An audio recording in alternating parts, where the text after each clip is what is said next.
This is an experiment. What do billionaires, cultural icons, and world class athletes have in common? I'm about to find out. I'm John Aguilar, serial entrepreneur, former decathlete, and creator and host of the CNN Philippines business reality show The Final Pitch. Each week, I try to unlock the secrets of Asia's world class performers to come up with hacks that I can apply in my own life. My goal is to have you apply them in yours. This is the podcast designed to change your life. This is Methods to Greatness. Methods to Greatness is powered by Converge. Experience better. If you'd like to work with Converge, check them out at gofiber.ph or connect with them through their social media channels. Methods to Greatness is also powered by Perfect Health Philippines, a leading provider of innovative and premium massage and healthcare products to customers across Southeast Asia. This partnership is all about improving people's lives, health, and well-being. Visit perfecthealthph.com to know more. Greetings to our listeners from the Philippines, Asia, and beyond. Our guest today is the head of one of the country's leading internet providers. His vision remains deeply rooted in serving the Filipinos and making connectivity affordable and accessible for everyone, one step at a time. He first pursued the broadband and fiber optics industry in 1996. Now, Dennis Anthony Uy is the co-founder, CEO, and executive director of Converge ICT Solutions. Converge prides itself as the first pure end-to-end fiber internet network in the country. Fiber optics offer greater speed and bandwidth, and now that the new normal is encouraging working from home, the demand for faster internet is greater than ever. Please enjoy my interview with Dennis Anthony Uy. Mr. Dennis Anthony Uy, welcome to Methods to Greatness. Thank you, Jan, and have me in this show. Before anything else, I'm a great admirer of what you've done, what you've built through the years. And recently, I think a lot of people have been talking about you because you recently penetrated the Forbes list. And that's a big achievement. A lot of people were a bit surprised that you first came into the list this year and immediately you were number 6. Actually, that's measurement by the market cap, no? Okay. In the reality, it's just only the valuation of the value of the stock and against your shares of holdings, no? But the truth of this is just only a market size in the market. But the reality, I still loaning the money from bank to able to finish my projects, no? Right. I mean, I think, people say, use other people's money, right? So I think you're very good at utilizing the resources that you've received through the years. But before we get there, I'd like to first find out and really talk about how you started. So perhaps we can go back to how you came to the Philippines. Yes. You were not originally from here. I migrated to Philippines 1978. No? So, because that's a hardship in China, that time is a cultural revolution. So my parents I think my parents came earlier, 3 years ahead. Then looking the opportunity to Philippines, and I'm the third generation. My grandpa died in the Philippines, and my uncle have a supermarket during the Vietnam War in Clark. No, they are supplying this all this food for the American soldiers during the American bases during the Vietnam War. That's 1940s. No? So they've been there so long. No? So when this cultural revolution happened in China, it's so hardship that time in China. So my parents decided, and my uncle decided to petition us all to Philippines. That's why we came to Philippines, and I need to work with my uncle. So luckily, they give our brothers and sisters in education. First time I came here, I went to public school in Pampanga. So I need to watch out, helping the grocery store. No? So clean up, janitor, monitor of the stores, and sleep in the counter of the cashier counter with the cardboards to make sure properly watch at night time, no? So during that age, went to school, daytime, nighttime at doing this. In spare of time, I'm passionate about more these electrical things, no? Electrical motors. And you remember when we young, we have these Atari games, Galaxian, Pac-Man. You can see this in the supermarket stores. I got into these things to repair, and I still remember we download the software in the PROM, no, write the memory and program, and you can change the program of the games in the table, Galaxy, Pac-Man, all these things, no. So well, I went through all that, no, the early days and high school, and when I went into the high school, I find out there's one opportunity time. I went to at the same time because I get the disparity of the age with my classmates. When 11 years old, my classmate is 5 or 6. So I older than I think it's like 5 years old in my batchmate. No? So but I finished my grade school in 3 years, acceleration. No? Then in high school came, no, because that early days, high school you dismissal earlier. So I have spare time. I don't have time to play that in young age. Just only find the spare time. I went to a technical school. So when you came to the Philippines, you were 11. You did not speak a word of Zero. English or Tagalog. Tagalog, zero. Zero. Yeah. But when you early young, no, 11 years old, every day you mingle with the Filipinos in that area. The dialect is very fast, because every day, no choice. You don't speak a lot with the community, not much Chinese, right? Only the home you can speak Chinese, but in the work in the communities, entire Kapampangan. In fact, I learned Kapampangan first before Tagalog. Okay. Because that Kapampangan area. Yeah, so it's very quick naman. It's not hard. When you started earlier, I don't see that's hard. Right. So you first came to the Philippines. You were basically Kapampangan, right? Yeah. Because no, you, Philippines zero. Right. Only Chinese. Right. Only And Chinese. then you And learn. I think in few months, or in few less than a year or two, I mingle with the society, especially in the grocery stores. So you have see a lot of customer and you see the workers, so you can learn fast. So that was your first exposure, in a way, at business, right? You were in the cashier. You were talking to people that you needed to, from a very early age, know how to speak the language. Yeah, only you can do just clean up the area, watching the store at night, open the key, lock the doors, open the doors for them. A very entrepreneurial, I guess, way to grow up. You said that you didn't even have time to play. Yeah, during that time, because you can see the trade commerce the anchor helps, no? So you can see the needs of individual businesses. So I focus in the tech side. So I not when things busy, I need to help also. Jack of all trades everywhere, no? But more focusing the maintenance section, because the supermarket is a refrigeration area. We need to maintain that. Walking freezers, that's the freezer the supermarket has. No? So and this is electrical things.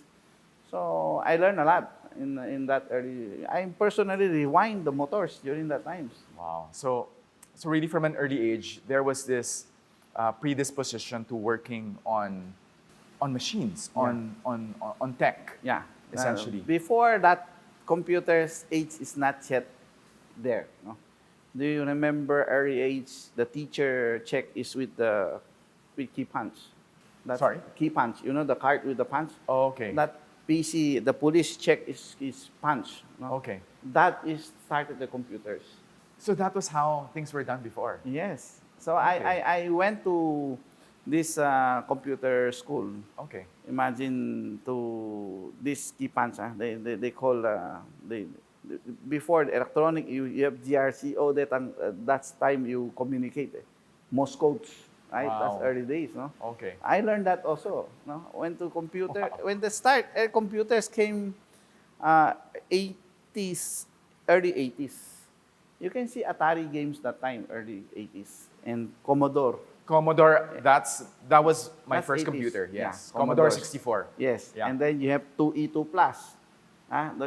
The monitor still green and amber, you still Right, remember. right, right. So all the main source like computer before is here, is in Green Hills, Yes. right? So I started here always when I finished school, high school, finished the class. I still remember I need to ride a Pantranco and go down to Cubao and get some taxi, go to C5 gate to Green Hills. So I reach here around 5 to 6. Before, I prepare everything, orders, and then I bring back again to Pampanga. Wow. Yeah. That's 3 times a week.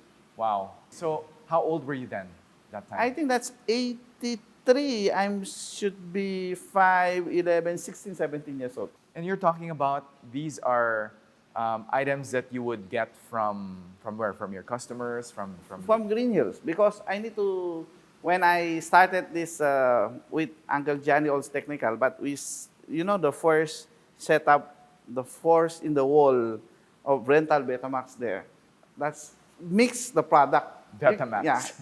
You still remember early days in Green Hills. You can see Betamax here, repair shop there. Right. And you can see the game, that's sometimes the Atari, Right, Commodores, that's the same almost the stage, no? So I need to come here at least 3 times a week to get all these recopied master copy.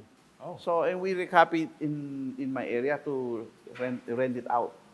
Wow. So that's early start. That's 80, I think 83. Yeah, right. I'm almost 16, 17 years old. Wow. That brings back very hazy memories because that was a long time ago. But yes, Betamax, even before VHS. And then they went to yes. VHS, and Yes. then when they said this, and then you see the transition of the technology from that now is cloud already. Right. So I stick all this all the way, right? From analog to all the way. digital They to said cloud. this, and then now it's cloud.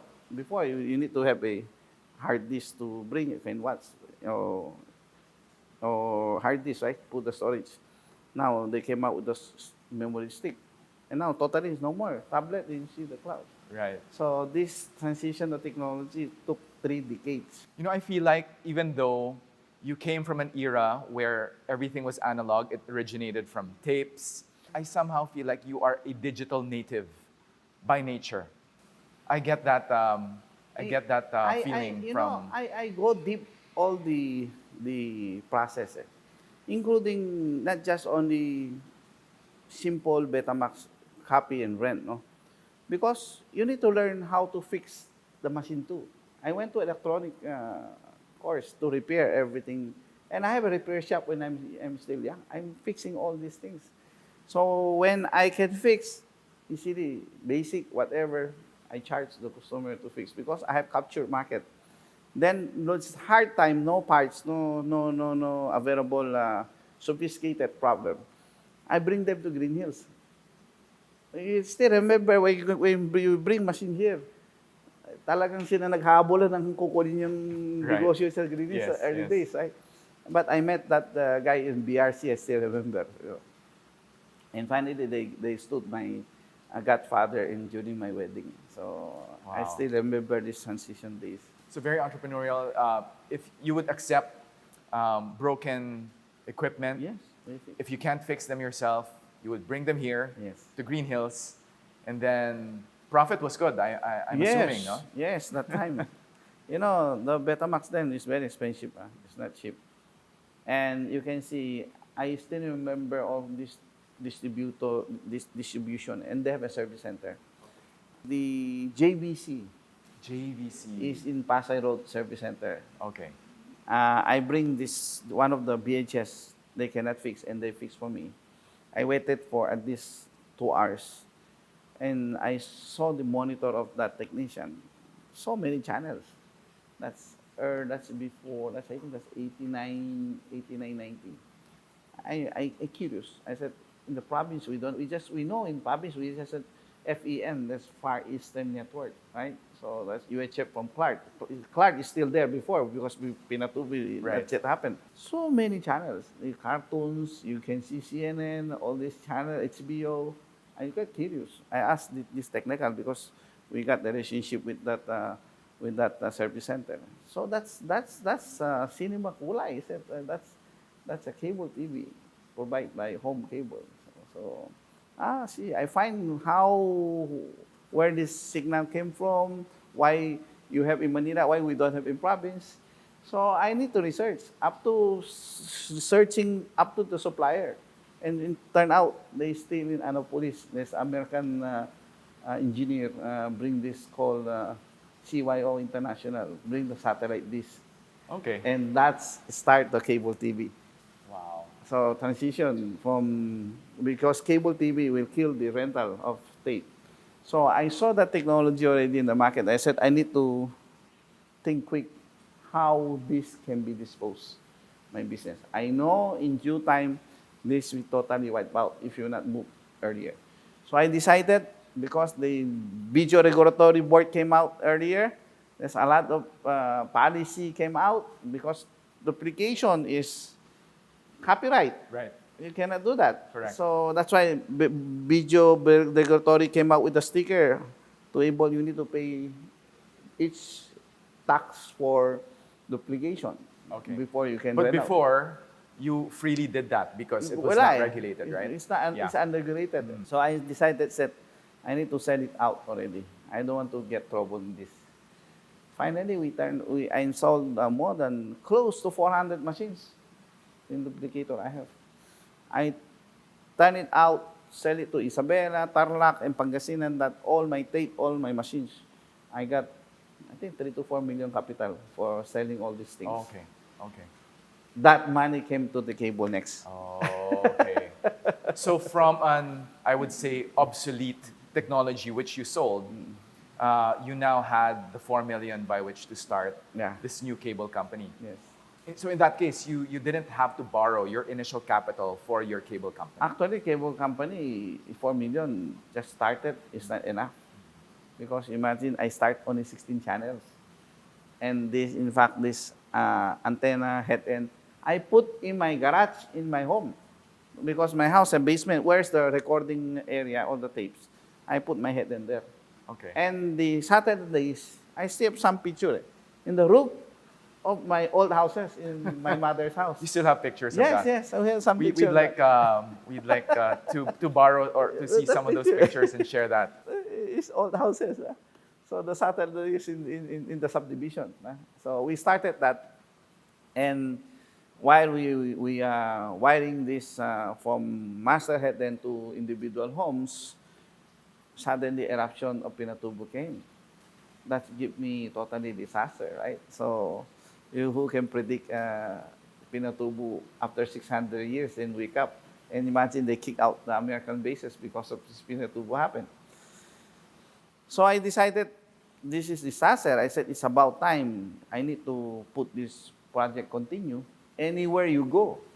If you need to build new relationship in the area, because if I move to Manila, that's another. Unlike in Pampanga, it's very comfortable. I grew up there already. My uncle, my relative, everything's there. So if I move somewhere, because that time everybody's exodus already in the area.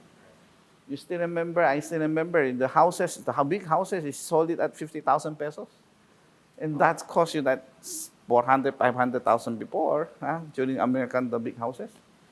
So I said it's about time. I need to put something. Anywhere you go, there's a disaster, but when you in the area when you're down, that's reach to the floor, nowhere to go. A certain period of time, we go up again, right? So you just put the right timing right. And I said, it's about time. People are so depressed in that area and lose of job.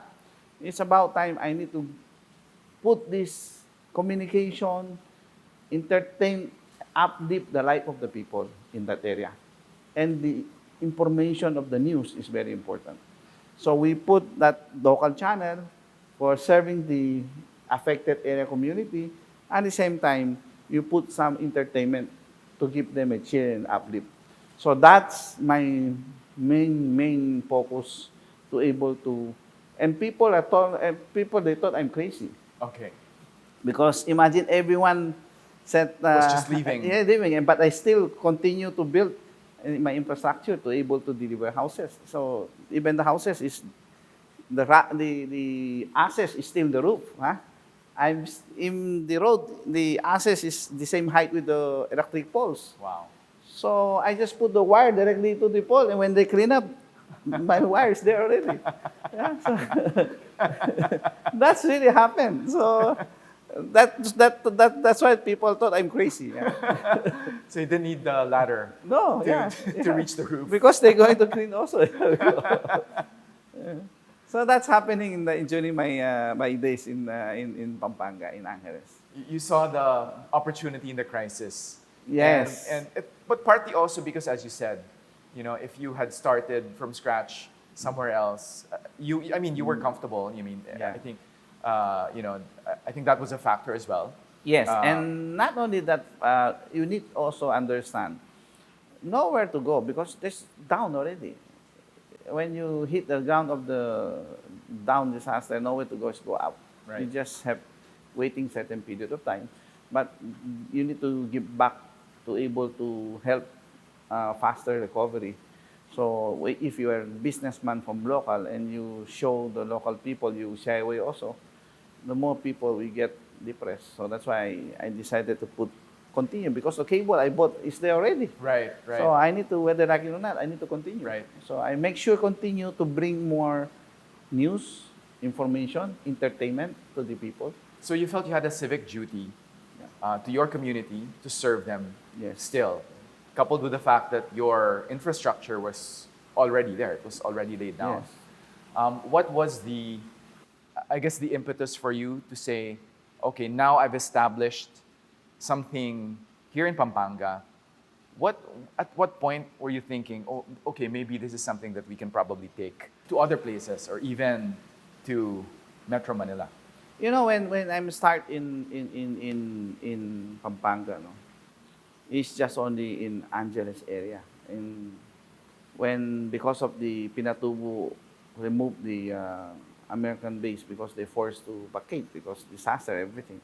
So the government decided to develop the Clark as economic zone. That's called Clark Development Corporation. Right. The first take the challenge is former Tourism Secretary Tony Gonzalez. They built Mimosa. That's 93. So when the first link between my head and to serving that area, that's totally messy in Clark. No investment yet. So even because American days, they put all these underground pipes in Clark. I'm the first company to clean up all these pipes inside the Clark, to put all this communication back again, to serving the Mimosa and Holiday Inns. And during that time, I don't have that enough money to link between Clark to Angeles because my head end is in Villa Gloria, is maybe 15 kilometers away from Clark. Okay. And that's, you want to link because of the technology. If you link the coax cable, the signal will go into disintegration. Okay. Unlike fiber optic, that time fiber optic is too expensive. It's almost $10 a meter. I still remember. Wow. It's too expensive. That's 15 kilometers. So I said I better set up a small head end, serving for Mimosa. Right. And I grew up the whole Clark. But at least you had the pipes laid down already. You didn't Yes. have to spend for that. No, we right? just clean up that one. Okay. So Okay. finally, we serving the whole Clark, but detail development, and we prepare and I think 96, the first fiber optic started in my network. I said it's when you have, I still pay $8 per meter linked to sites because of the cost of the power. You need to consider maintenance cost if you have two sites. So I finally 96 the first fiber in my life. I went to Korea to make sure this fiber and this proper installation. I learned all these things from LG. LG. Yeah. Okay. So even they call when you hang into fiber, you should have a messenger lock. I finally find this because you cannot find here locally. So we import from Korea. So everything was installed that first fiber between Clark and Angeles to link and serve the whole Clark. And we prepared because of the pipe is ready, and we prepared the fiber already that time to anticipate the business locator come in. No? Like, who's the Yokohama is there. Okay. That's my first client, the big one, the SAT-A, the automation Sumitomo engineering wine design. So this is foreign investors. They need more this kind of links, no? Between communication links. So before they're using satellite, it's too expensive. So finally, I prepared the entire Clark. When Clark's developed and Angeles is developed already, gradually I expand the whole Central Luzon by acquisition of the cable companies. So we bought Babalacat adjacent, Tarlac, this area Bataan, all the way in nearby. Because when you have the proper scale and not crossing, jumping the area, because when you're jumping the area, it's not contiguous. The economic of scale is very hard. Right. So that's why we developed first strong. That's why I'm very strong in Pampanga, which is I'm started the whole network. But how were you able to fund the acquisition of those smaller cable companies? By generation coming out, because the Angeles City, Clark, gradually, it took me a while. No? It's not, and everything is doing our own. No? Unlike now, we have huge of scale. No?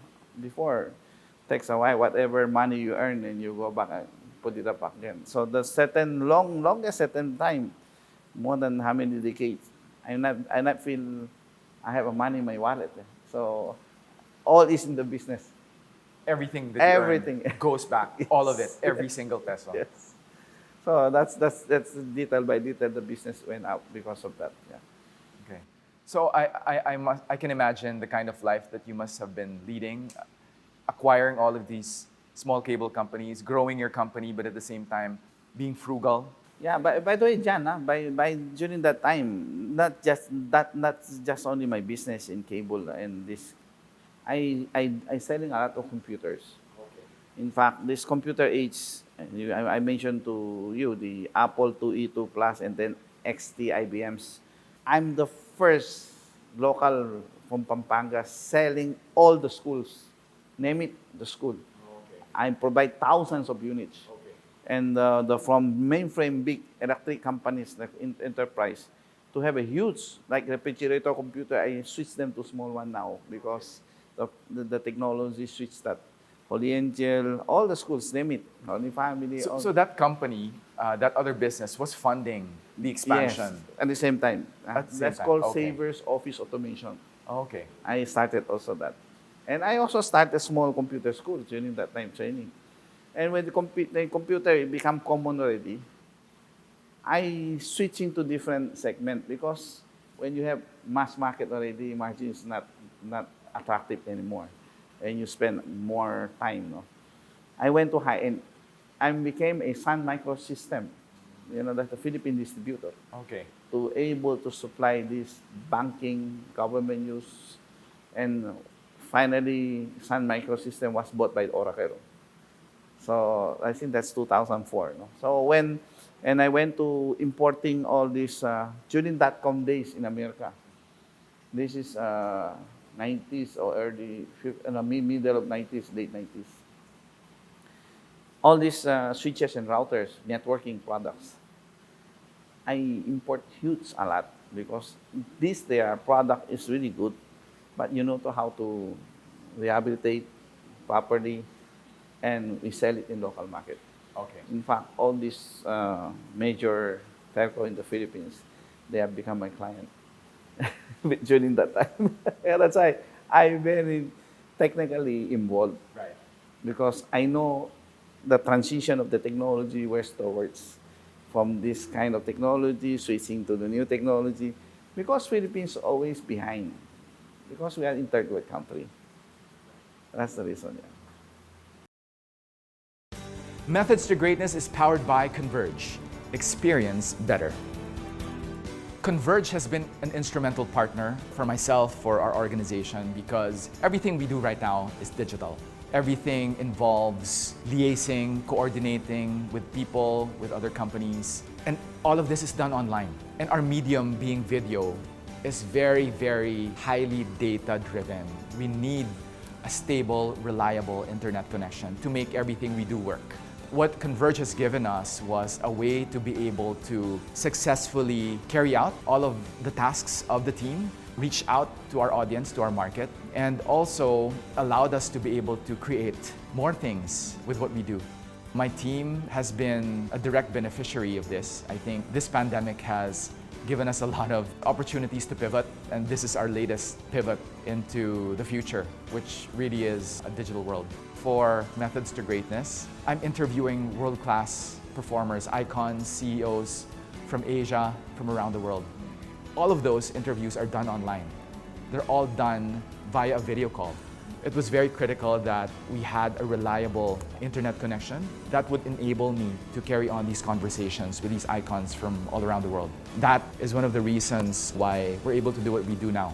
So if you'd like to work with Converge, check them out at gofiber.ph or connect with them through their social media channels.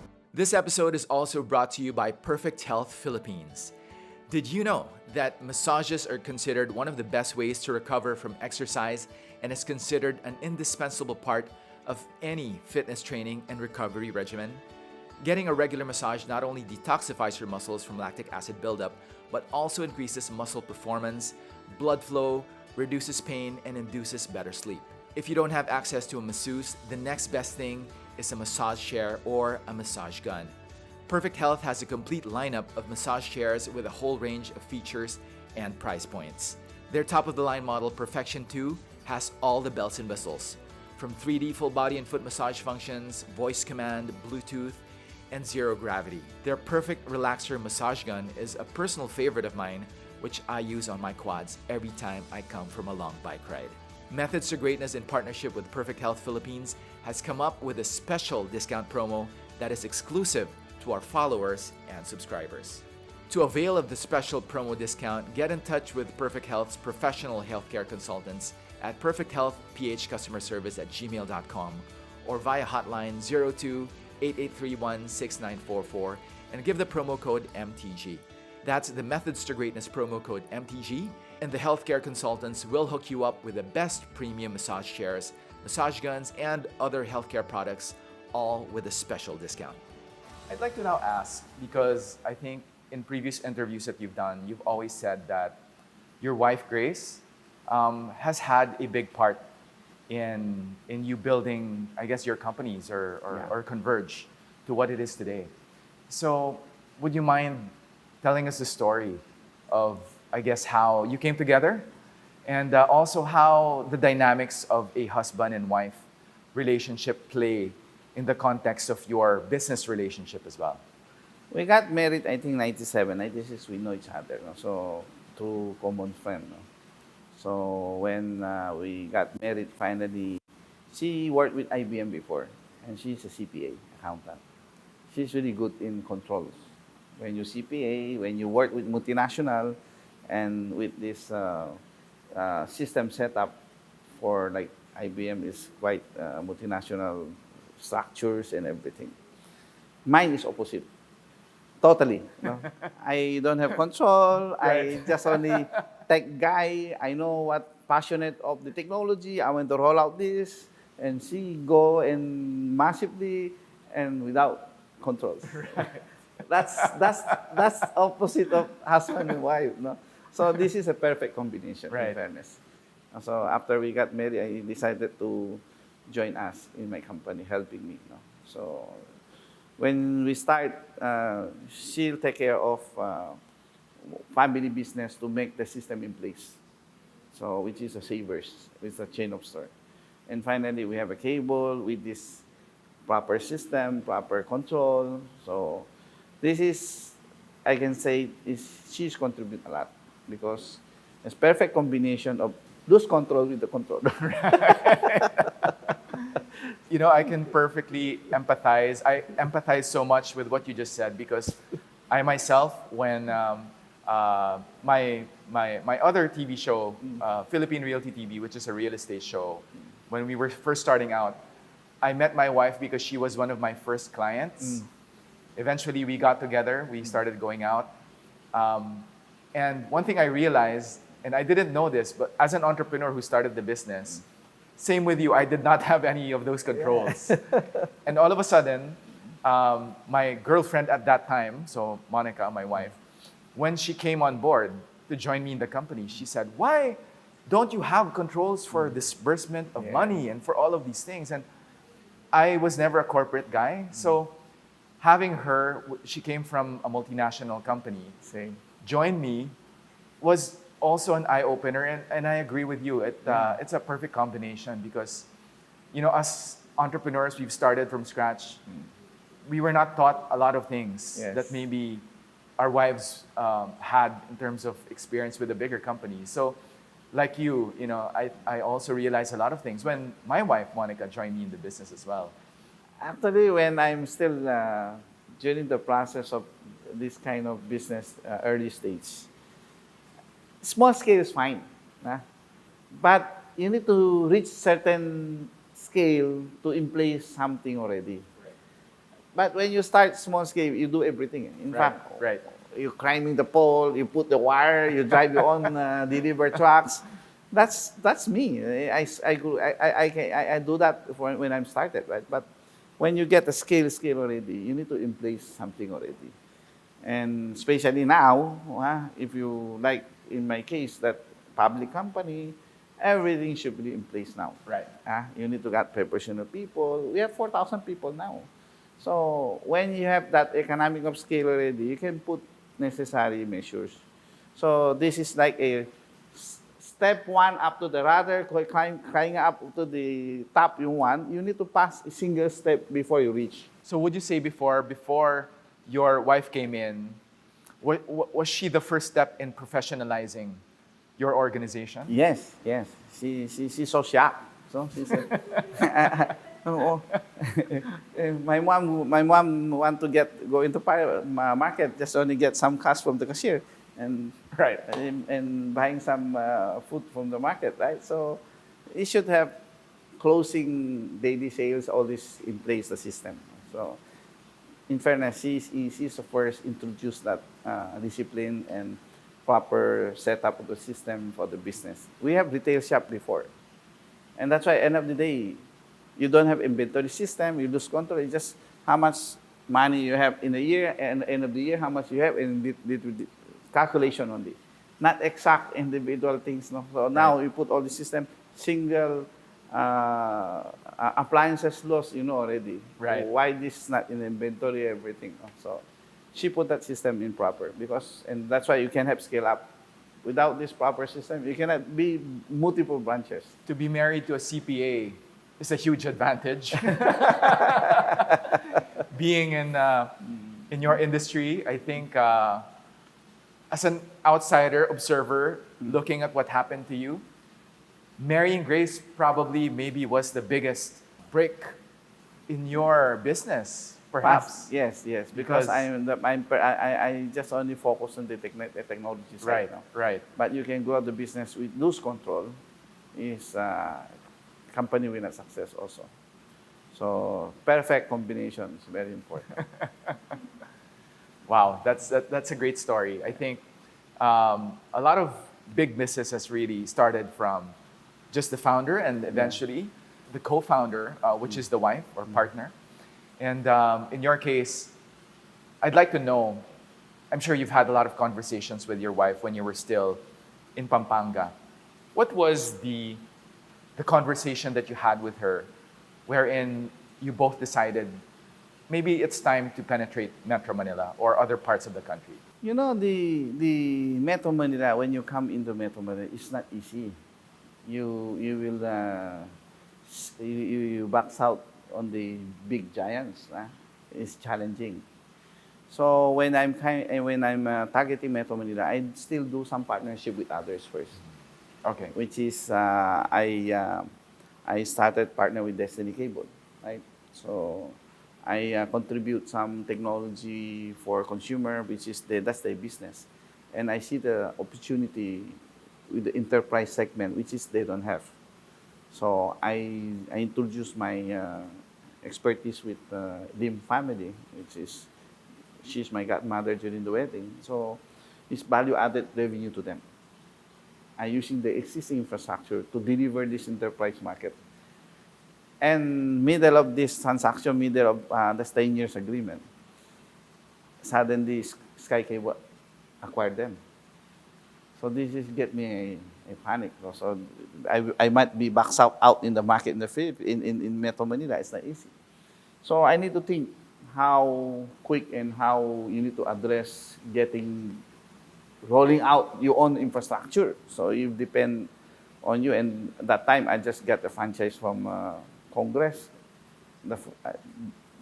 Before, the franchise is not easy. Yeah? You need to, and getting from House and Senate, this has become a law, right? So when I'm still a provinciano, that's my dream, ever small operators. No? So finally, we get 2009 and 2012, we got license. So I need to think a way how I can circumvent the challenges. So I went a lot of technology show outside the country. In past number of years, I'm the only Filipino attending these high-tech shows. Society Cable Engineers in America every year. Fiber Home Council. So this, you can learn a lot of newest approach and best practices in the industry, the individual countries, because you met a lot of people. And not necessarily you can see the technology, the first world, can be applicable in the Philippines because we are in the third world.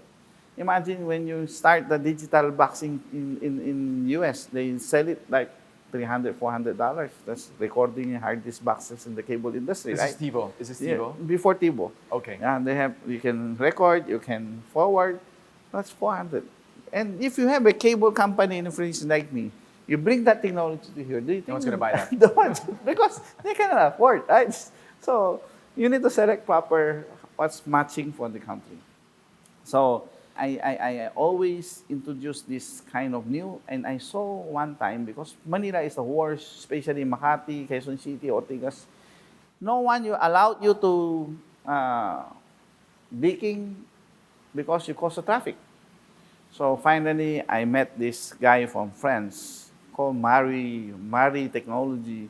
They call micro trenching, and newest state art technology. In New York, if you're digging a kilometer of in the city proper, you spend quite like $2 to $3 million, because you get all this permit and disruption permit, digging, and labor costs. It's too expensive because it's the most expensive city in the world, and they're using this kind of technology. In Malaysia, you can see the Twin Tower surrounded that area. They're using this technology. I'm personally visit them several times, and how this I need to learn. This is called micro trenching.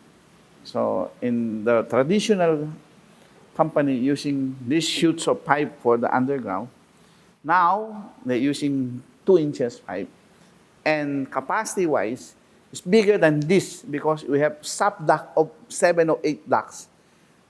Imagine that, and the fiber actually is a strand of the fiber is not the same our hair. Okay. That's the fiber.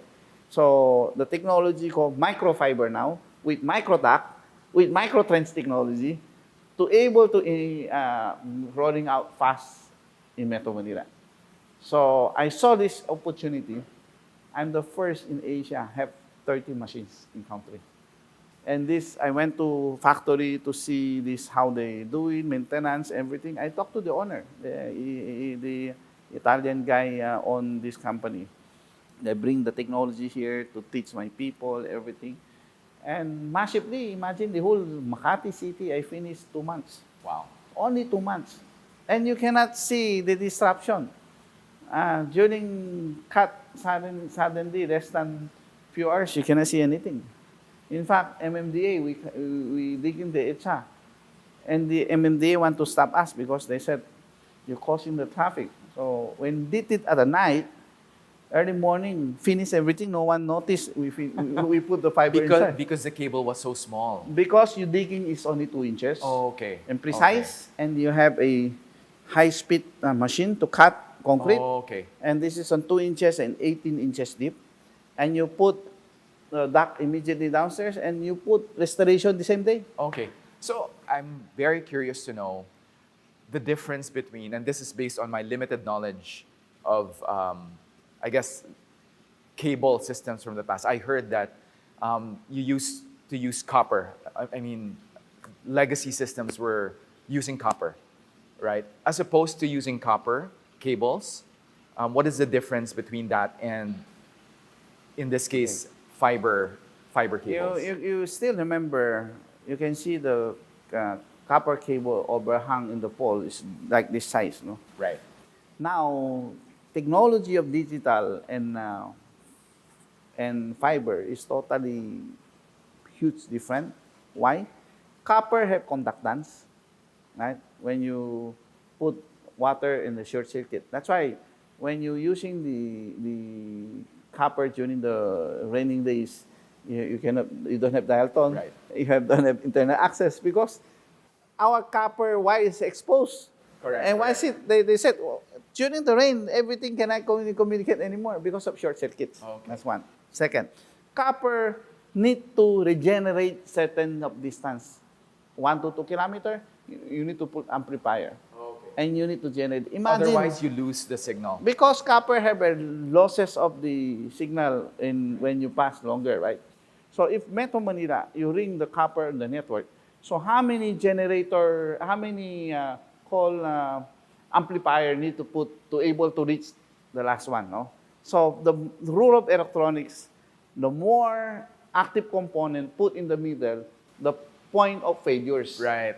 That's rule, right? More power cable, more electronic active can break down. Once broke down, everything's died, right? So this is the rule of electronics. And copper's been there for 5 decades. This new technology to replace this one, good one is stability, reliability, and maintenance cost is so cheap. Because this is speed of light and capacity-wise so huge. So this is the difference between copper and fiber. That's the big difference. If it's so good, then why didn't the other companies, the bigger companies, do it in the first place? You know, I've been this industry observing them well. No? That's why I got guts to come in and imagine how you have these guts to compete these big ones. No? One, they focus on the wireless. When Filipino started the cell phone, as of today, our SIM card is more than our population, right? So because wireless easy to roll out, you add more subscriber, add more congestion, money is coming in, right? Comfortable. 2, if I'm going to upgrade this technology to copper to fiber, I need to put more new capex. It's huge. It's not small. So that's new investment. So normal to the businessman, especially if duopoly, I'm comfortable, I'm earning money. Why I need to put this money to return? Because as long as I can squeeze the infrastructure, my earnings better. That's why we really lag behind compared to the first world country, and even Vietnam, they're better than us. So in the first world countries, they're using fiber. Yes, longest time. Okay. Korea, 90% of the household is already fiber. And they started the They rollout started when? earlier. What decade? 96, 97. 96, yeah. okay. Even the fiber is still expensive. Okay. So I saw this opportunity. I don't need to get back the same technology. So good thing, this is greenfield to me. Right. So when I'm going to plan doing something like this new technology, I need to build state-of-the-art and new and not replicable by the existing. I'm going to disrupt them because the technology is really new. And if they're going to duplicate on this, They need to forklift the old technologies, takes a while. Right. Then you build new and you rehabilitate, it's totally big difference. And they have nationwide. It's not easy doing overnight. So that's why I'm see the opportunity. I'm massively rolling out nationwide. I can just imagine the kind of movements that would have to occur to transition a legacy system to what you're doing now. I mean, it will displace so many people. It will displace so many current, I guess, ways of doing things. And I can understand why it would be a tough transition. But at the same time, I'm sure that when you entered and you were kind of, doing well already, I'm sure they were already looking at you. Yes. And saying, this small player is slowly, taking a little bit of our market share. So was that not enough warning for Globe, for Smart? For me, the market is really big. The longest time. So it's not about you getting their market share, it's about you expanding I the will market. explain to you this, Jan. The market is so big, no? Why? Because the Filipino consumers the longest been deprived to have better connection and better service because of the technology they have. So when we came this new technology, this is a good because you have competition to do. And they need to wake up. If they need to wake up, they will lag behind. And they say build the competition, how fast you are designed, how fast you can roll out, and how foresight technology you can see. That's is good for the consumer when someone to compete each other. But I will tell you, nothing to worry because in my end today, whatever subscriber acquisition I have right now, 90% of my subscriber today is the first time fixed broadband users. Okay. That Okay. means our country is totally lack of infrastructure. 90% of my subscribers never have a fixed broadband at all in their life. So you've increased the pie, essentially with Converge, which business-wise makes sense because you didn't have to. I mean, your acquisition cost does not factor in the fact that you have to perhaps go against or counter an offer of an existing plan by a subscriber, whether it's enterprise or for the home. Actually, home is the biggest market for me. Okay. No? Because I saw this already. People are using mobile data, and because they used to do that every day, as long as they can wait. Filipino are patient. But when they saw different technology now, they realize, especially pandemic happened, wireless cannot deliver Zoom for you at home because you have study at home. Everything you do now, you need a 500 gig capacity today. If you have 2 kids at home, you work at home, and you do study at home. At the same time, you 5 family in one house, minimum 500 gig. Check what is the technology can do now for you. Mobile data? No way, right? DSL? No way. I call them Christmas light broadband, on and off. So this is the suffer to consumer. Only fiber can deliver that capacity. Yeah. So people, little by little, they realize by word of mouth, oh, my broadband's so nice. When we start, we just quiet. And word of mouth campaign for us. And people, they saw, because the longest time they deprive, and suddenly they see this kind of technology and they use, they're so happy. And they will good mouth for you to family, relatives, friends. That's happened to us in Converge in Metro Manila. And that's why we go up so fast. And the market is really hungry, I tell you, in anywhere you go.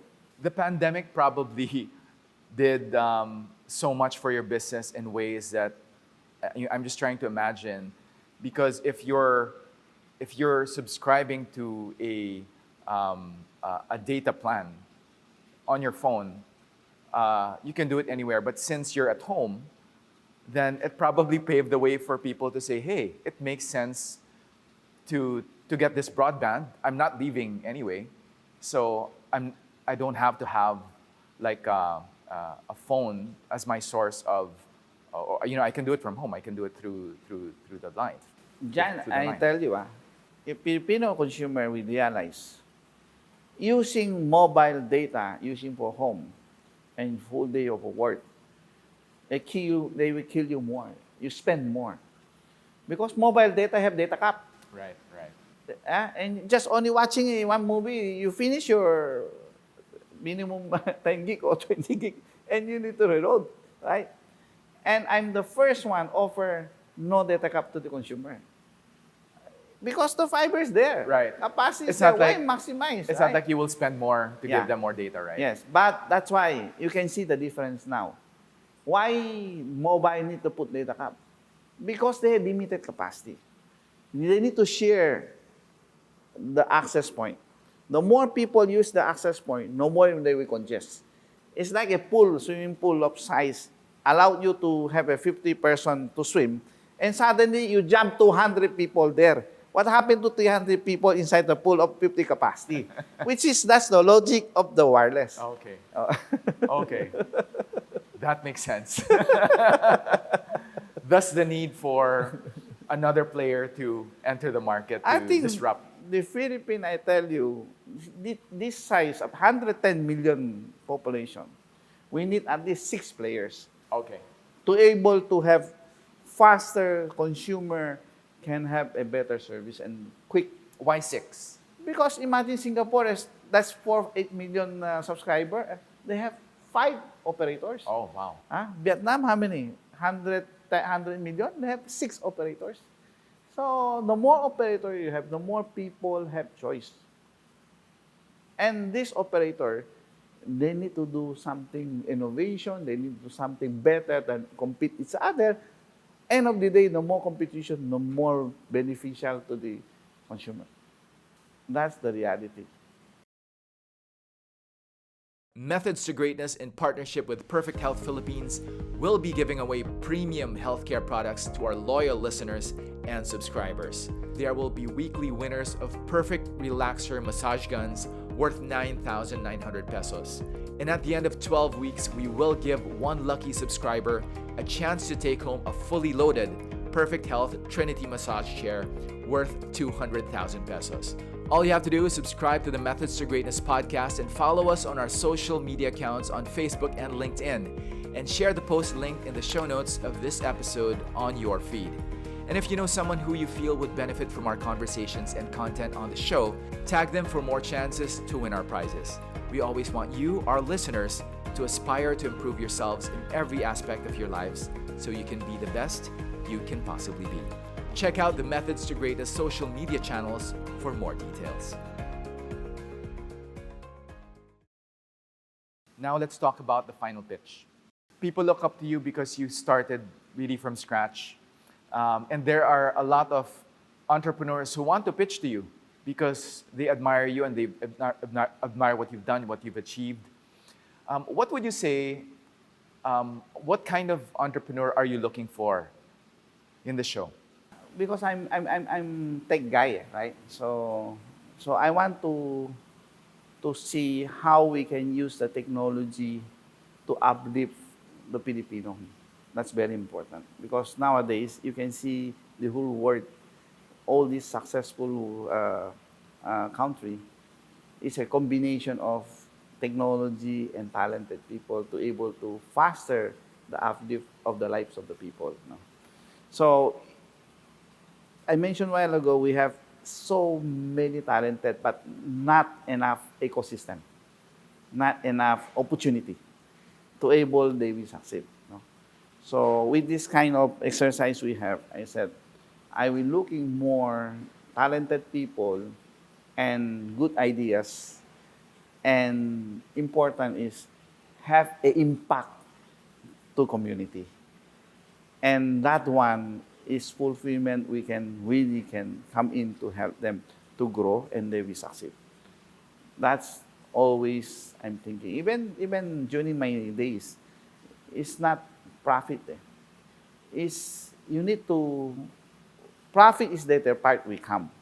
When you do something good, people we will appreciate and people will help you and once they see this successful, I will tell you, the private equities, venture capitals, and they see the real product and real passionate or entrepreneur, after that, monies will follow. And that's why I'm said the new all this want to have a get some pitch and get some investors. Ideas everywhere. It's Filipino, it's people, we have our own ideas. Ideas is free. It's open mind to everyone. But ideas come to executing. When you're going to execute properly, that's another question. When you execute successfully and not successful, that's big different. Then next level is adaptability to the public. And this segment is adaptable or not adaptable? That's another question. So not just easy. When you want to sell something, you should show you have a capability already. You need to show you did that product is good and people see that and potentially raise a trajectory to going up to that your business. And then we tell you, money will come. But not too long ago, you yourself pitched Converge Yes. to investors. Yes. Tell us a story about how You that know, happened. when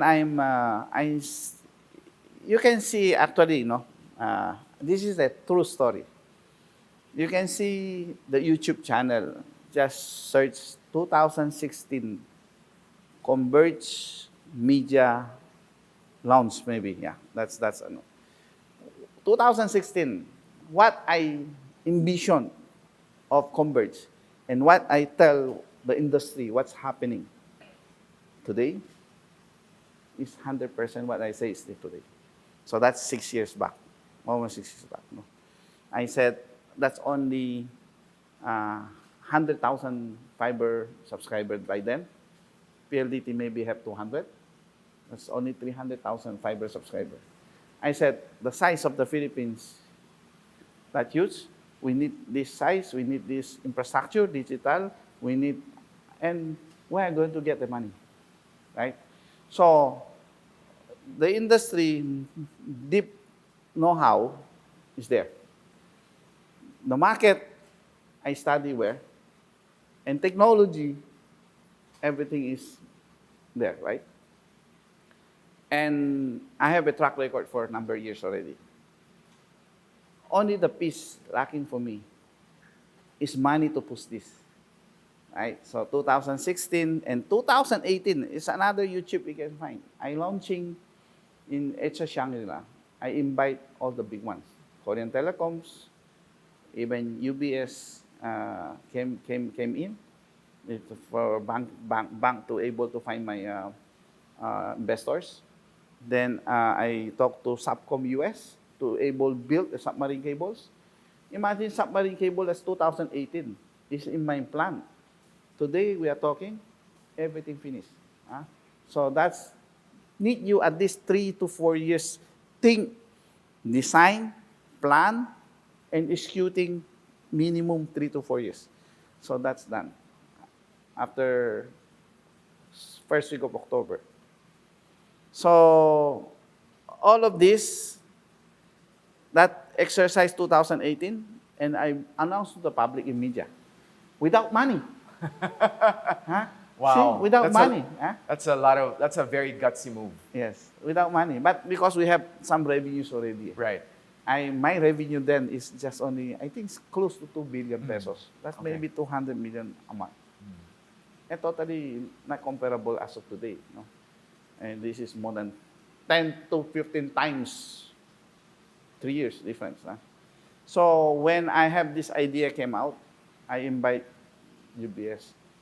I want to do a pitch to the venture capitals. I want to do sort of like beauty contest. So because I have my credential, I have everything ready, I have technology, I have proof of my success rollout. So I put the roadmap and projection, everything, and present to these 10 investors. And came out, all of them willing to put. But now you have your ace with you. What you ask is, I don't need just only money. I need more how you can contribute to my company more. What you have track record on this the same industry. So because they invest a lot of this the same industry they bring, my investor from finally we select Warburg Pingus. Do you know the Deutsche Telekom is one of the fund manager in Europe. He's the CEO of Deutsche Telekom. Flew in all the way from Germany to meet me before we decided to give that investment to them. It's funny how you say to give the investment to them because it's the other way around. Yeah, they should. Finally, because they want to invest, right? To accept the investment. Their investment. See? So you awarded the acceptance of their investment to you. Yes. Essentially. Yes. So because we need not just money, we need them to can contribute this company. Right. And to validate. Because in terms of approach, you need to have what more you can contribute to company in other ways. Like professionalized company, the IT upgrade automation of the company, and the technology in out there, vendors. All of this you need to consider. Not just money. Right. Money I can get some from bank that day, but not much, right? And seal of approval. Seal of approval is very important. Okay. Like a private equity firm, Warburg Pingus, is being 100 years private equity. Before they put money to you, the due diligence and scrutinization of the capability of the company, that's called, once they can bring the money, that's a seal of approval. Right. So if they invest in you, people know Yeah. that, okay. That's very scrutinized. They need to check of this capability of the company, right? Before they put money. This private equity, venture capital, they have all this way to how to check your capability. And if you give this number and you can deliver, not can deliver, they will know.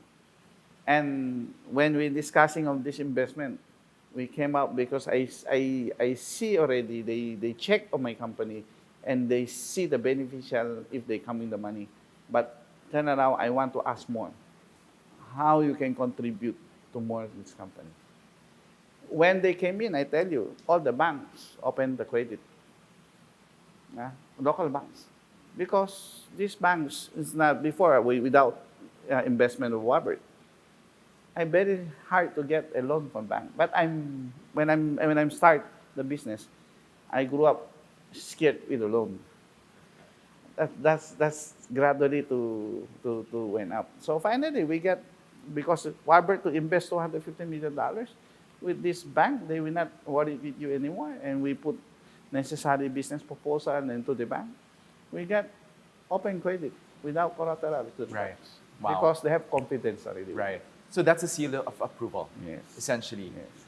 And with that initial $250 million investment, what was the plan for that money? What was the usage for that fund? That money came in immediately. We have a construction. We built up more capability because now we have resources. So already. infrastructure. Yes. Basically. Because without infrastructure, chicken and egg. Without the ports, how you can sell the lines, right? So we focus roadmap up to 2025. So our target is 55% of household home pass network by 2025. So if we have 25 million households in the Philippines, or 23 million, 55% around 15 million or 16 million home pass network, you're going to prepare the fiber line to able to serve this household. That's our roadmap came in. So when initially the fund came in, we start focusing the rollout of Luzon. But that money is not enough, right? So while we building, because you cannot do overnight, you need to scale it gradually. The $250 million investment was not enough? So that's the reason why you went public. Yes. Before we go into public, you make sure everything is in place. Nah, you need to preparation of your books, preparation everything ready for public, because once you become a public company, you should be ready for transparency. So network design, planning, all this regulatory, you cannot do that overnight. You need to prepare. But before the Waber came in, we prepare ahead of 3 years back already. When you want to go to someone to invest, like a huge investors, especially with the track record, your company should be ready with the top 3 auditors. They won't come to you without everything passed through this audit, proper audit. And companies should be open and transparent. That prepared 3 years, and they came here 2018-19. They prepare us another with the international standard, not just only standard of the Philippines, because we are targeted 80 of 90% of our market buyer in terms of the IPO are the international long-haul buyers, the long-haul investors, institutional investors. So they prepare us on that. That's totally different game. So when we prepare, we hit our ground run and we're ready in October 2020, last year. And during the pandemic, and the first highest amount, close to 25 billion. And people were shocked why suddenly pandemic, the stock market is falling and everything. And suddenly we came out with one of the highest IPO in the country. We generate close another $500+ million there. Would it not have been so successful if we were not in the middle of a pandemic? I think even after pandemic, or even without pandemic, I think we were successful, because this is a necessary broadband. Broadband become, especially in the Philippines, we have a young generation, age of 20, our age, average age is only 26. Gen Z, Gen X, we have 60% of our population, they are young. That's why our median age is 26. And we have 70 million Facebook users. I will tell you, the whole world, the Filipinos are the most staying in the social media network. Entire world. 8 to 9 hours. People are keep using using the internet, right? You can see this first world country, they are shocked. Why Filipino are hooking with this? It's the social media, YouTube, all these things, right? So some I understand. We have 11 million Filipino OFW. These people striving, earning, and they want sending the money to the loved ones in the Philippines to make better life for the loved ones in Philippines. Now, you know the Filipino culture. Before, we don't have this technology. They're using the money, just call to check the families. Because this is our culture. They want to check the family loved ones. Now, because of this internet technology, they don't want to call anymore. They want to see. They want to see the video. They want to talk to them. Where's Lola? It's a party. They want to see everything. With this technology, imagine 11 million of OFW can want to see individual family with this technology and unlimited in the internet access. That's how important. And not only that, we have the biggest outsourcing in the world in terms of call center. We have 2 million workforce working here. And this need all this infrastructure. And especially this pandemic, they cannot work the office. They need to work at home. They need to have stable connection to able to deliver the job. Right? So all this add on together, the huge demand. And imagine, that's why I mentioned a while ago, average age of the Filipinos are 26. Think of that. Japan is, the young generation is up par because they don't have that gap to come in. Philippines, among the Asia, we are the youngest age. And they are tech savvy. The Gen X and Gen Z right now, they're better than our age. Some, my phone, I don't know how to do my daughter. Suddenly, they're so. Speaking of Gen X, And, Gen Z, a lot of Gen X, Gen Zs pitch on the final pitch. Are you looking at working with these young entrepreneurs who will be pitching on the show? yes, yes. I will tell you, this young, especially our average age is young. The market is big, and they talented because they grew up in this digital world already, and they're very creative. That's why I'm always tell my HR, I want to look in these young people to how to talk. My daughters, both of them, they are the same, this bracket. They are totally different. These young people now, I will tell you, they're not enough patience, unlike us. Because they grew up with everything is fingertips. That's why they don't have patience and they frustrated immediately because if they cannot get what they want, because they grew up with the digital age. Do you think it's going to be an advantage for a lot of these entrepreneurs on the show who are young, working with someone like you who has the seniority, the patience, the experience? What kind of combination would that make? You know, we need to give them a working environment can meet the needs. You know? And sometimes you need to give them advice to able to balance. You know? So with the young generation now, if the environment is cannot catch up with the pace, they easily get bored. I tell you, they will get out the company. So that's dangerous, this young generation. But you need to give a proper environment to able catch them. But I will tell you, they are the talented and they are can be top for our economic development. They are really, really talented people because of they grew up with that tech savvy already. But the bad thing, our country need to put more opportunity. We need to put more proper infrastructure or proper working environment for this young generation. Now, because once they graduate the schools, they will get bored. Where they go? That's why they're thinking going abroad. Speaking of going abroad, you've been around the world. As you said earlier, you've researched, you've attended so many conferences, events specific to your industry.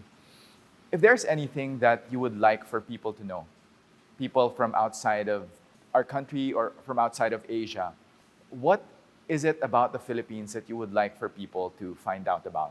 You know, Philippines is very we are so lucky country. We are geographical location. We are in the middle of Asia.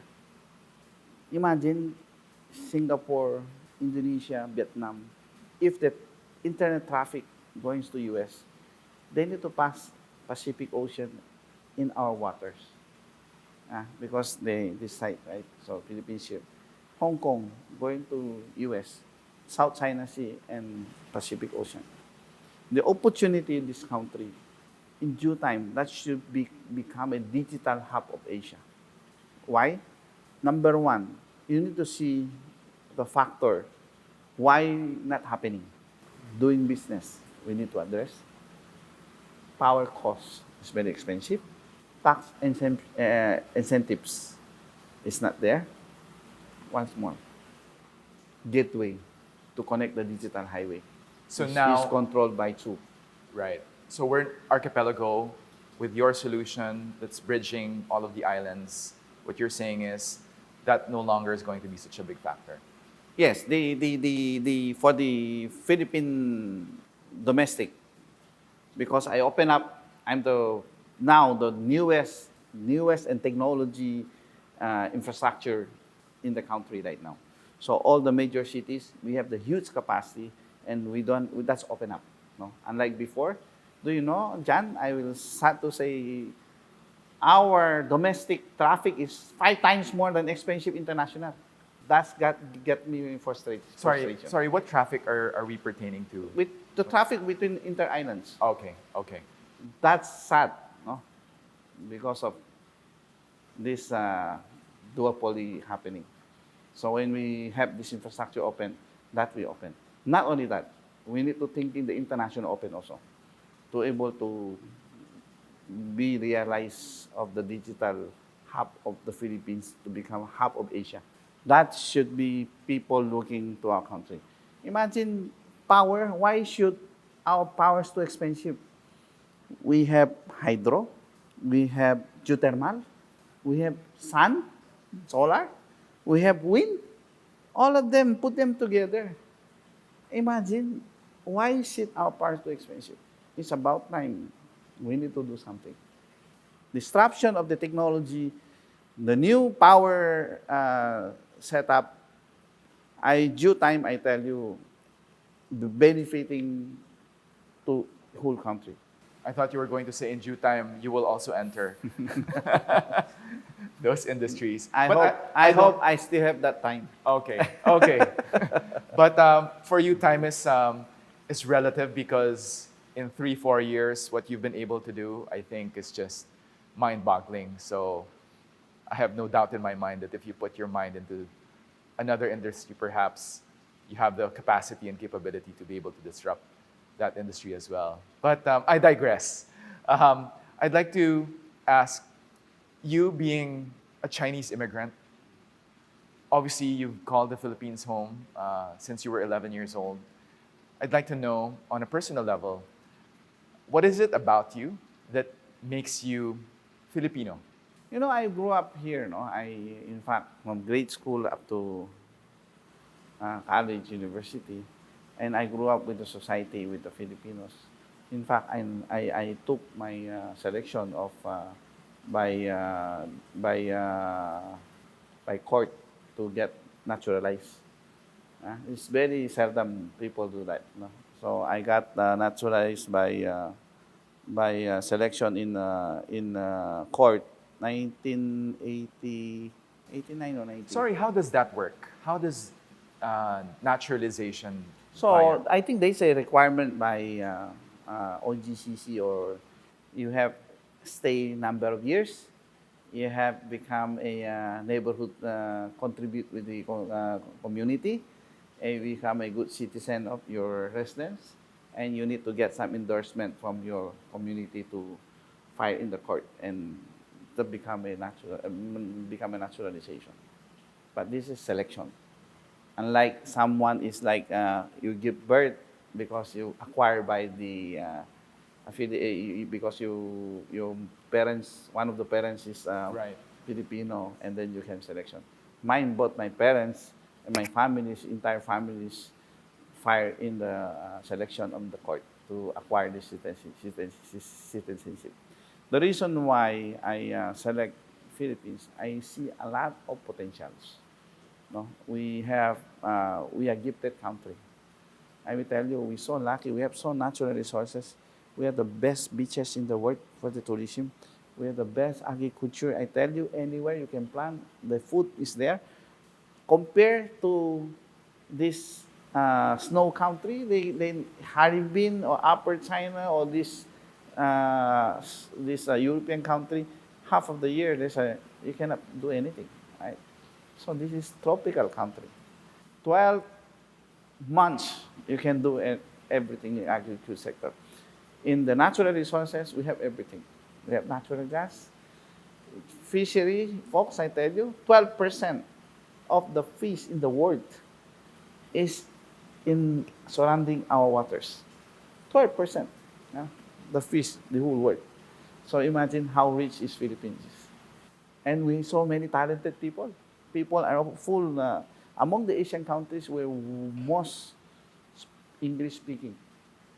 That's why when our Filipino went out, they love Filipino outside because we can communicate. So these people, this is a really gifted country. Okay, so I'd like to now know, on a personal level, because you said earlier that when you were growing up, you hardly had any time to play, right? Because you were just so busy. So now that you mentioned earlier that you have things in place, I'm sure, as you were building the company, you were so busy. I'm sure you did not have time for a lot of things. But is there anything outside of you building Converge that you would say maybe is your hobby or maybe is your passion outside of your passion for building the company and I think this pandemic, no. So finally, because you cannot do anything, we're just only planning at the back online things. No? So with the lockdown, so finally now I love to the nature because of I went to keep away from Metro Manila for a few months, 3 months. No? So suddenly I went to this boat already now. So I love go fishing, go to natures. So I went around, especially in this Zambales area. All this you cannot reach Sabol by the access of by roads, and you can see the beautiful natures. So without signal. without signal. But this is just around the Philippines. Yes. Okay. So finally, because of this knockdown time, uh, I bring my wife. I'm staying in middle of the sea, and for a few days and going around with the nature. So nice. You locked yourselves down in your boat. Yeah. So I build up my sport, the water sports. But given that you're such a busy man, you said earlier that now things are in place. You have a 4,000 strong team in place handling the day-to-day operations of Converge. How important is it now to you that you are able to now, well, not only professionalize, but essentially taken yourself out of the business from the day-to-day operations? I think I grew up with that kind of uh, hands-on, right? So I still have once in a while to check and balance is still the things still happen. No? But nowadays, because of the workforce and professionals already, little by little, I just only working on the report basis. So they will come out weekly updates, targets, problems, everything they show in the presentation. Each groups. Unlike before, I solving the problem in the ground. Right. So but you need to in place things, not repeat it again in the problems. Always, no. But that's why we need to have a people to look into this root cause of the problem to able to address, not repeat it and repeat it again. So we have set up this these strategies, and in fact, in our infrastructure also, we need to find the root cause. How's the that's more in analytical already. That's I'm looking. Why this trouble calls not drop? What make this problem still there? So we need to drill down on this. That's the level I'm looking now. Than every day in addressing the permanent solution of this problem Okay. than doing yourself. No? So that's huge different compared I'm started in the business. So the systems are there. You're just there to check. But your wife is very much still involved No, in the day-to-day day operations? to day, usually we have a CFO already. Okay. The wife now, my wife now is the president. So all this almost the same, no. So in down the road, I'm thinking with I need to develop different adjacent supporting business. The adjacent, because you have digital highway, you have a fiber optic to the individual homes. In due time, we will be reaching 3 to 4 million homes. And we need to put value added on the digital highway you built. Right. So this, we need to have a strong innovation team Okay. to looking this, what is technology in the future to able to maximize the infrastructure we built. That's I'm focusing. Second, the adjacent, I mentioned to you a while ago, I want to make the Philippines become a digital hub. Little by little, I planning to put a huge development outside Metro Manila. Build a strong hyperscale data center and to put the digital content in the Philippines to serve our community easier. So this is I'm looking at in adjacent business. When you say digital content, what will that entail? What You know, exactly? our content nowadays, the technology went to the edge computing. So edge computing is within the vicinity. The latency is near, which is computing is there. Like Google, Facebook, or Netflix, they put some storage in here.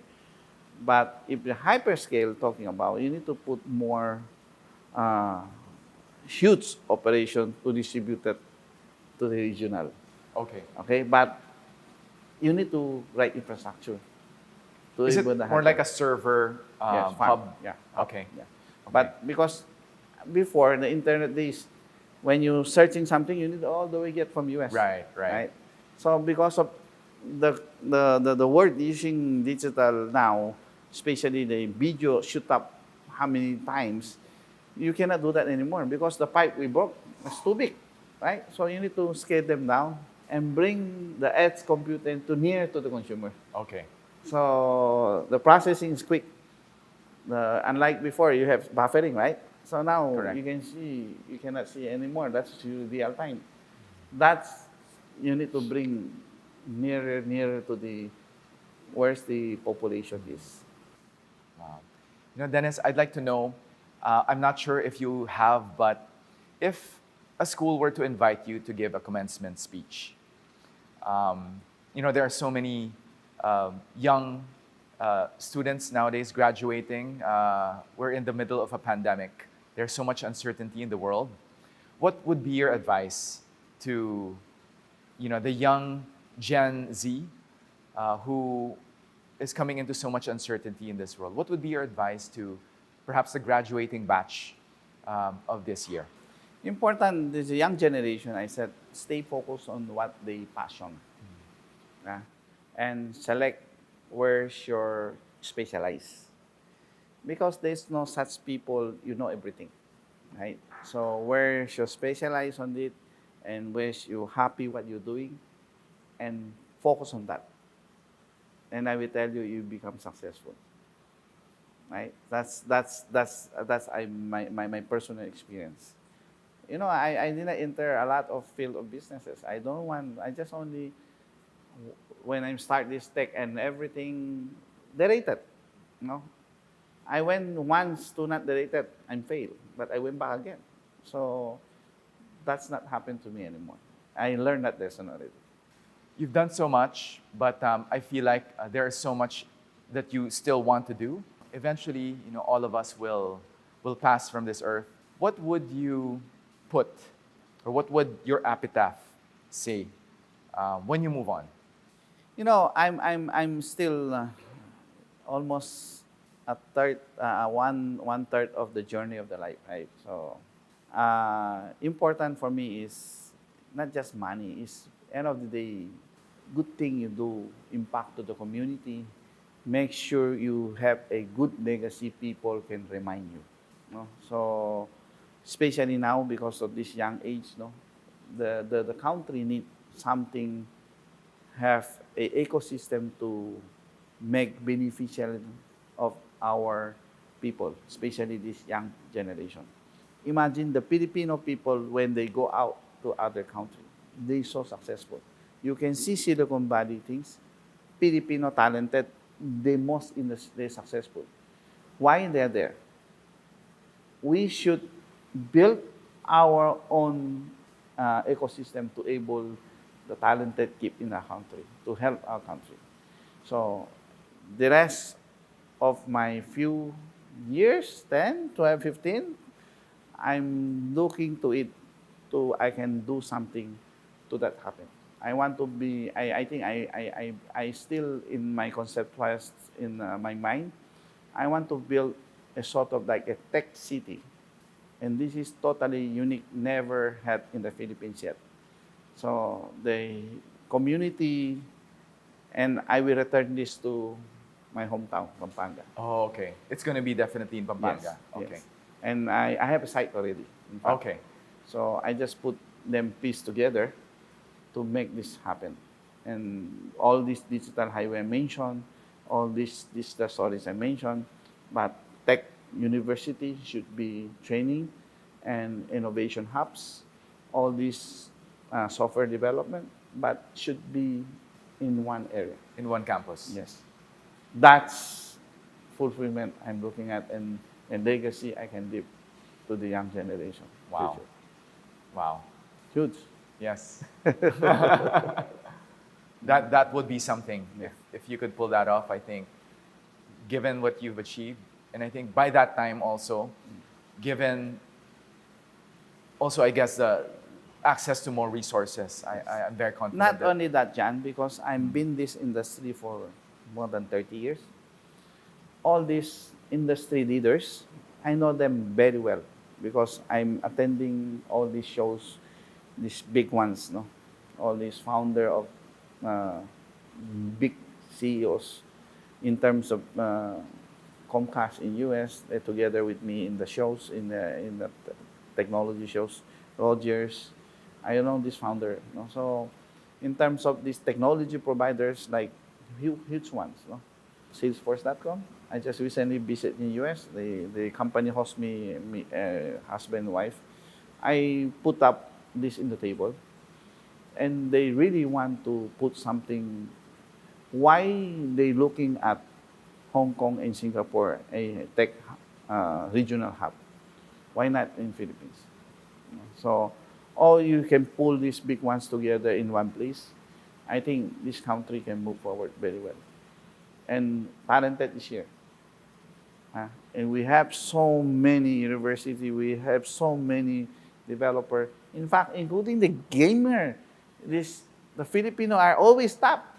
Oh, why we can success in this field?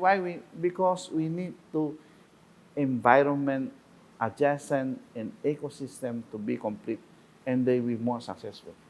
So we need to build something for them. Wow. Okay. That, I believe, really will happen. So I'm really looking forward to you making that come true. And I have one question to ask you, which I ask all of my guests on Methods to Greatness. If you were to give me one piece of advice, or perhaps make me try something that you yourself have done or do on a regular basis, that maybe something I can try, either in my personal life, or my business, what would be something that you would like to maybe tell me or tell our viewers and listeners that they can try, that you feel would be something that could drastically maybe change the way they do things, change their life, or maybe even something to do with their relationships on a personal or professional capacity? Is there anything that you would like to maybe suggest to people that they try and do? You know, the Filipino, they are, you can see the difference when they're out and they're here, no? We can see the complacent when they're in the country, right? This is a culture, no, change, no? So the way I'm seeing it, you want to become that level to be competitive to others, no? It should be start from young age to train, no? Love of the country is very important. You can see nowadays, before when I'm young, we have ROTC, we have Boy Scout, all this in place. That's early stage, we need to prepare our people to have that. You can see Korea, you can see other countries. People, they are really passionate and love their country very well. If you don't have that, that's very hard to develop. And people thinking they want to go out because we don't have opportunity. But this boils to education, training to the people. I think it's about time we need to go back to basic education to put this in place. Culture is very important. The young generation, train them how valuable the country is and how the country can contribute each other and love our country first than anything else. If you have that passion, I think that can boils down to country success and everyone will success. That's I'm hope in due time that will happen. Wow, that was great. Wow, thank you so much for that. Well, first of all, I'd like to say that it's been an absolute pleasure to have you here, both for the final pitch and on Methods to Greatness. It is indeed an honor for me to be able to get to know your story, to get to know exactly how you've built your company, and also to get a glimpse into what the future holds for Converge. I think what you're doing is a great service to the country. Even if you migrated from China as an immigrant, you are truly, in my eyes, 100% or 100, even 110% Filipino. Your love for the nation is just incomparable. I think there are a lot of people who say that they love the Philippines, but you actually have done something to make sure that Philippines will be a more competitive country in the future. And with that, I think you've done a lot in terms of just making sure that the Philippines is in a better place, particularly after this pandemic. So I'd just like to honor you for everything that you've done, and tell you as well that we appreciate the efforts that you've done for the country and for the many people who call Converge their home. Thank you for guesting on Methods to Greatness, Mr. Dennis Anthony Uy.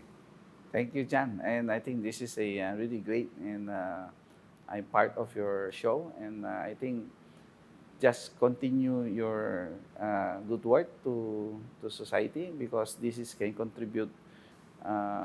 You can explore more talented people coming out, and make them one of the success entrepreneur in the future. Thank you very much. Thank you. Methods to Greatness is powered by Converge. Experience better. If you'd like to work with Converge, check them out at gofiber.ph or connect with them through their social media channels. Methods to Greatness is also brought to you by Perfect Health Philippines, a leading provider of innovative first-class massage and healthcare products across Southeast Asia. If you would like me to interview anyone on the face of the earth and want them on the podcast, or if you want to collaborate with us for future content or sponsorship opportunities, or if you just have any recommendations on how we can get better, just send us an email at john@methodstogreatness.com. That's john@methodstogreatness.com. Until then, we'll see you next time.